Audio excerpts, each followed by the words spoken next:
sa prize na mauna siya eh. Ang after niya lang, matapos niya yung race. Yun yung nakuha kong ano niya eh. Tawag dito yung mensahe. Ibig sabihin, marami sa inyo bago lang dito. Tama? Yes! Okay. Lalo na sa mga bago, hindi ko kayo dinidiscourage. Dadaan kayo sa matinding hirap, matinding pagod, puyat. Baka nga yung iba sa inyo, tagtad na namang complaint sa hub.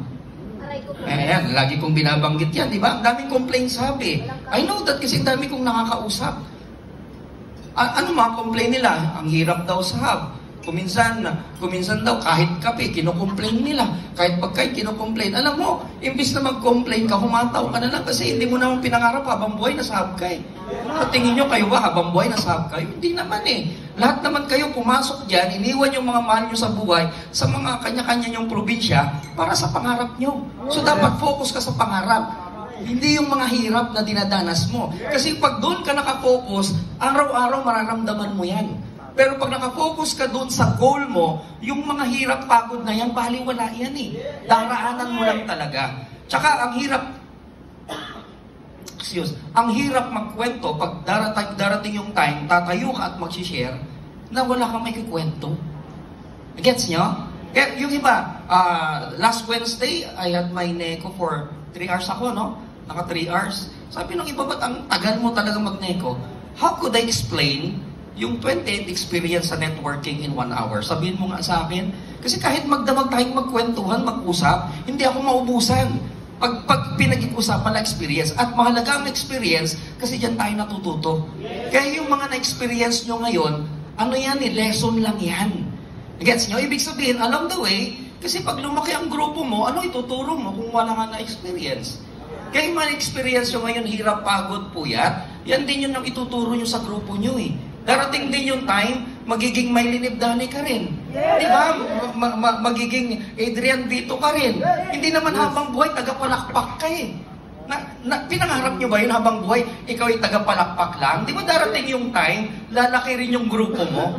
Gets nyo? Na yung narating ng mga nauna, mararating mo rin. Dapat focus ka doon. Ngayon, yung mga na-experience mo ngayon, yun yung ituturo mo pag dumating yung araw na yun. Gets niya? Yes. Eh, yung mga nakuha nila, bahay man yan, kotse, income, darating din kayo doon eh. Yes! Yes! Yun nga lang, kailangan yung ma-experience lang yung pinagdadaanan nyo. Para bakit?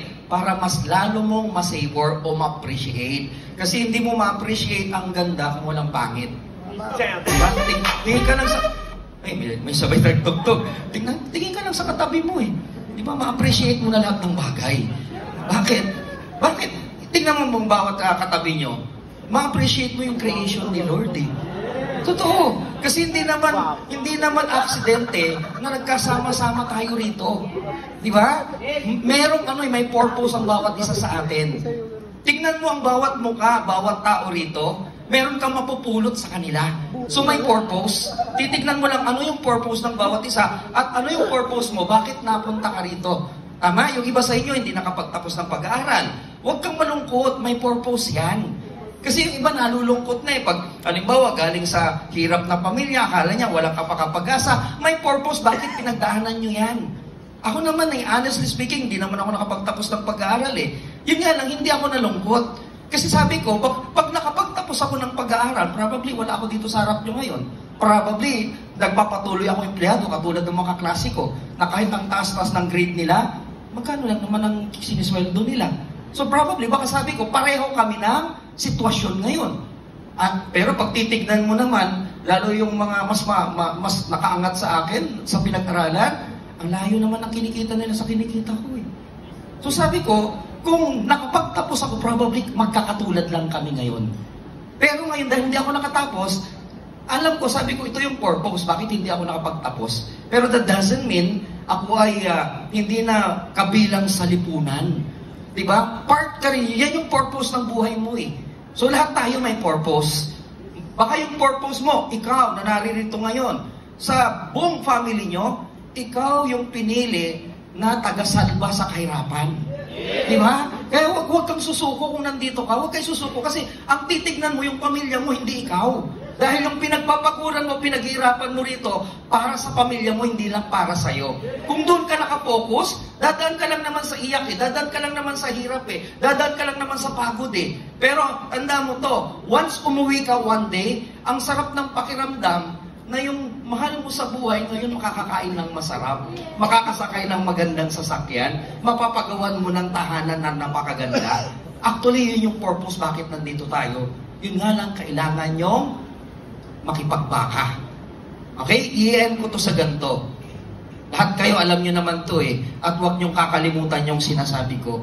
3 prutas lang lagi yan. Okay? Ano yon? Saging na lakatan. Kaya pag nahirapan kayo, lakatan nyo lang yung loob nyo. Ayan. Ano pa? Langka. Lang karapatang mag-give up dahil para sa pamilya mo yung pinaglalaban mo rito. At yung pangatlo, papaya. Papayag ka bang nakawin ang mga pangarap mo ng mga negatibong tao? Tandaan nyo to, minsan gumagawa tayo ng mga, tawag dito, dream board.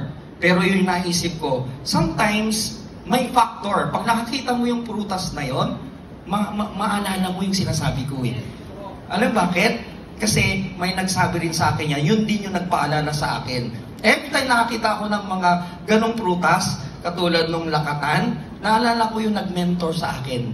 Nasabi niya, huwag kang bibigay, lakasan mo lang yung loob mo.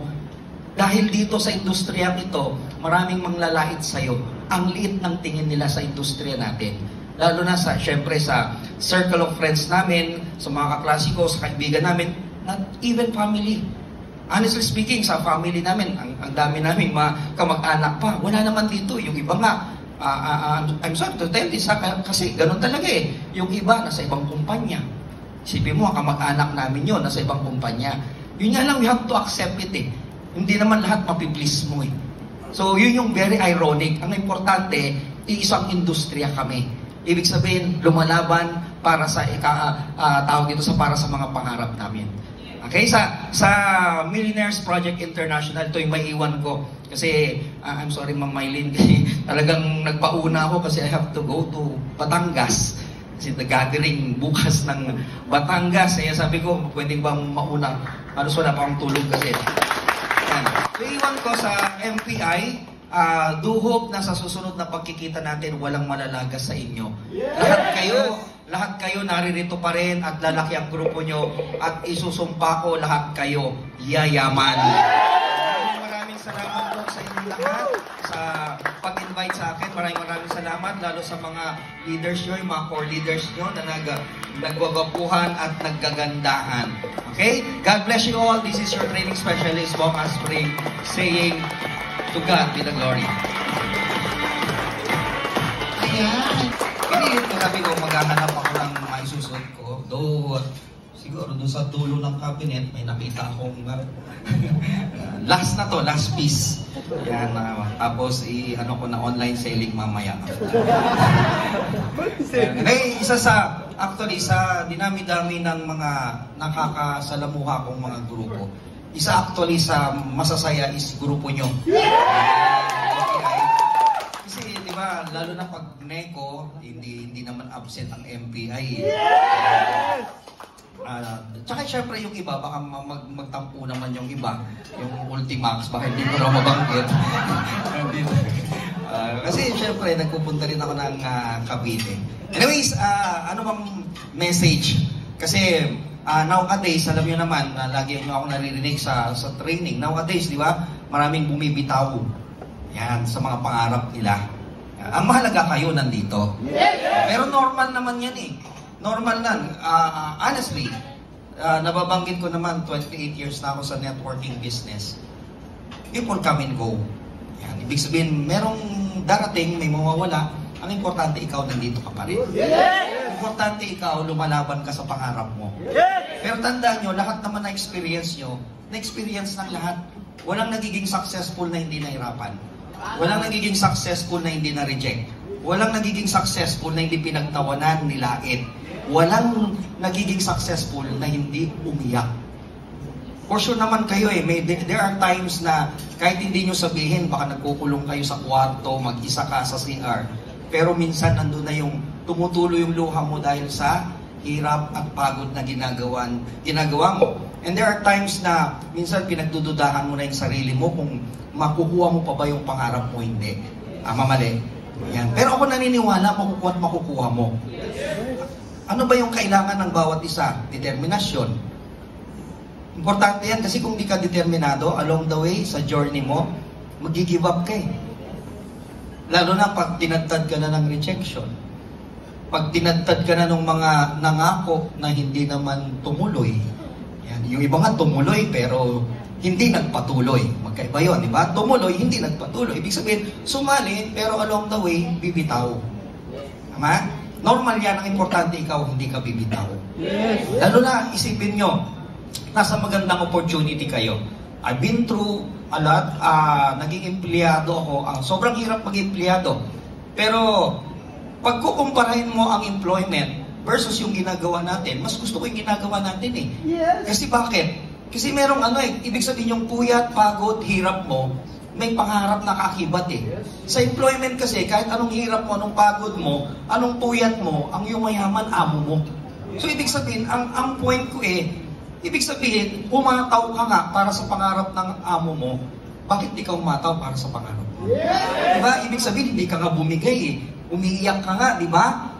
There are times na gusto mo nang bumitaw nung ikaw ay empleyado, pero nagpatuloy ka. Bakit hindi sa talagang pangarap mo na? Yan. Tandaan nyo to, may nauna, may nahuli lang. Pero kahit mahuli ka, importante, nakarating ka. Parang ganito na lang, si Madam Maylene, di ba? Siya yung nauna eh. Titignan mo lang inspirasyon eh. Di ba? Huwag mong titignan na, kasi usually naririnig ko yan eh. Marami nang nauna. Pero tandaan nyo to, may nahuhuli. Kasi wala ka naman nakita na race, lahat sabay-sabay natapos. Diba? Lahat sabay-sabay sa finish line. May nauna, may nahuhuli. Kung may kwento ko lang yung isang napanood ko na video, minsan pag pinapanood ko yung inuulit-ulit ko, lumuluha pa rin ako eh. Alam bakit? Kasi itong athlete na to, kahit na natapilok na siya, ika-ika na siya, still pinagpatuloy niya yung race. Pero sabi niya,